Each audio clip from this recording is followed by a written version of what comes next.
Здраво, ова е 99-тото издание на Видеологија со Златко Ѓелевски, дигитален краток осврт за актуелни филмски остварувања, односно спонтана критичка анализа која е збир на први впечатоци илустрирани со подвижни слики. На денешниот репертоар е Sorry We Missed You на Ken Loach, во кој станува збор за животните згоди и незгоди на Роби, Еби и нивните две деца, кои се стационирани во Њукасл и водат борба со заостанатите долгови од финансиската криза од 2008 година.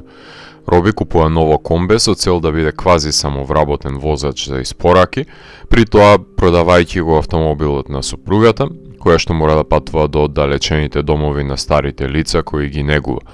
Двајцата се заглавени во долгови, прекувремено работат во текот на неделата, занемарувајќи ги своите деца, затоа што излегуваат од домот рано наутро и се враќаат уморени во ноќта и заспиваат пред телевизор.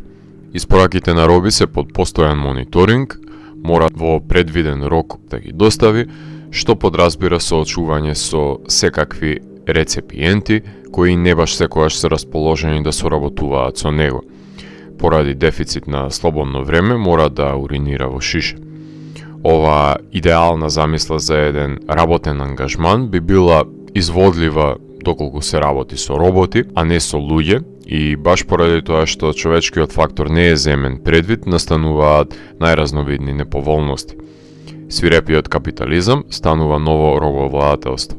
Доставувачите се раководени од бескрупулозни предпоставени, кои што бараат од нив да извршат што е можно повеќе задолженија, комплетно запоставувајќи ги нивните семејства, а кога ќе дојде до напукнување на семејствата или пак настане некаква несакана повреда, самиот вработен мора да плати од својот джеб на работодавецот за неговото отсуство. Тоа не ми изгледа на соработка во филијала, како што сладкоречиво напоменува надредениот, ниту пак на самовработување, туку ладнокрвна експлоатација. Сопругата Аби нема значително подобрени услови од сопругот. Напротив, периодот додека оди од еден клиент до друг не е платен, а недостатокот на внимание и грижа е воочлива кај ликовите во години, препуштени од нивните негрижеливи деца, кои се изживуваат со Аби. Сепак, тие се добродушни ликови, со огромна емпатија, трудолюбиви, исполнителни и пожртвувани за работните обврски, за да овозможат пристојна екзистенција за членовите на семејството, а гледачот е немоќен сведок на нивната филмска компресија на ментално и физичко измачување во 100 минути. Синот во одредени инстанци започнува да навлегува во деликвентните води, цртајќи графити со неговите врсници, а ќерката наивно се обидува да го спречи заминувањето на родителите на работа со една непремислена постапка. Кога евидентно ќе стане дека на децата им треба внимание и совет на родителите, тие се исцрпени и немоќни да доспеат до слободното време за да ги насочат во животот, доведувајќи до последици кои не се реверзибилни, доколку не се реагира. Антагонистите на филмот се сиромаштијата и човечката безобзирност, кои што засадуваат семе на трулеш во семејството, ставајќи ги родителите на распетие, предизвикувајќи го неконтролираното однесување на децата, кое е самосвесна рефлексија на премореноста на родителите, која ги претвора во агитирани и револтирани ликови со бунтовни деца, што е сосема спротивно од нивната природа. Во недостаток на слободни денови од безсрамното узурпирање од страна на шефовите, родителите немаат слободно време за да се справат со семејната криза предизвикана од недоволно платената пожртвуваност.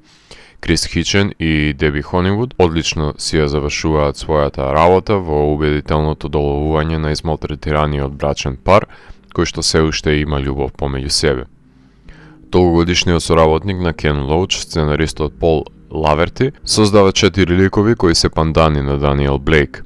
Нема одвишок кадар, затоа што во секоја сцена детално ги потенцира социјалните проблеми на заедницата, подхранети со здрава доза на суптилен хумор и постепена градација во себе измачувањето, која што ќе води до неизбежна имплозија, создавајќи незадоволни профитери и експлоатирани работници со напукнати семејства, со недостаток на време за нивно составување. Со оглед на тоа што се цели на реализмот и колоквијалноста на едно британско семејство, композиторот Џорџ Фентон добива минорна улога за засилување на емоциите, а еден од најизвиканите кинематографери на островот, Роби Рајан, човекот поради кој The Favourite има толку висока оценка во видеологија, кадрира на дневно светло со приземен колорит, обидувајќи се да го естетизира монденското во домовите и белилото во магацините, лимитирајќи ги своите способности за потребите на филмот, што е најголемата слабост на делото, кое го краси содржината, а не формата.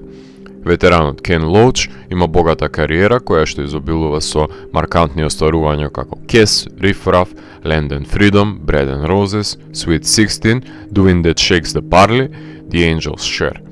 На 80 годишна возраст го сними модерното ремек дело I, Daniel Blake, а оваа година го повтори успехот со новото остварување. Британската кинематографија е преплавена со социјални мелодрами за тешкиот живот на работничката класа, преку делата на Майк Ли, Алан Паркер, Джим Шеридан и самиот Лоуч, кој што со I, Daniel Blake демонстрираше дека секојаш ќе има простор за исклучителни дела во рамките на социјалната мелодрама. Филмот својата премиера ја имаше на Канскиот филмски фестивал, надпреварувајќи се во главната конкуренција, меѓутоа не освои ниту една награда. Потоа беше прикажан на фестивалите во Цирих, Сиднеј, на ТИФ, Бусон, на браќа Манаки во Битола, кај што имав можност да го погледнам, а во ноември ќе добие дистрибуција во редовниот репертоар киносалите ширум светот.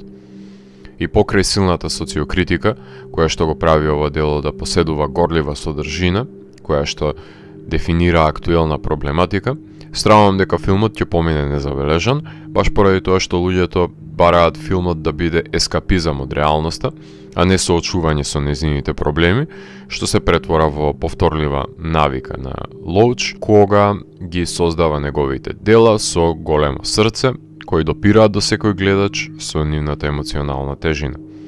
Ова е филм за економска нестабилност, технолошка револуција која што раѓа нови робувања, со илузијата на слобода на вработениот и закана преку страв од финансиска нестабилност, прелажан дека еден работник работи за себе, а последиците во случај на болест, повреда или несреќа ги снесува самиот тој.